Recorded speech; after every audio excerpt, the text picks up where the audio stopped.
So hello everybody है। आज चाहिँ मिठो इस्कुसको जरा पकाउँ है। त्यसको लागि चाहिँ सफा कराई चाहिन्छ। त्यस पछाडि कराई बसाउने अनि त्यस पछाडि तेल हाल्ने अनि यो ज्वानोलाई मजाले फुराउने अनि त्यस पछाडि चाहिँ सुकेको खुर्सानी राखिदिने। त्यस पछाडि प्याज फुराइदिने। प्याज फुराइसके पछाडि एकछिनमा लदुवा लसुनको पेस्ट राखिदिने। त्यस पछाडि अलिकति बेसार अनि स्वादअनुसार मसला प्लस अलिकति चिल्ली पाउडर अनि त्यसमाथि अलिकति टमाटर पछि स्वादअनुसार नुन राखिदिने है।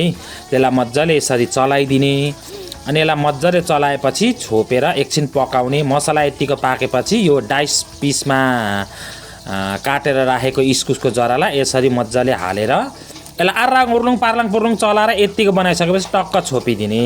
छोपेर एकछिन सानो ग्यासको फ्लेममा पकाउने। पकाएपछि यसो बेला बेला हेर्दै गर्ने कतै टाँसिएको त छैन, जोडी माया जोडी टाँसे जस्तो भनेर।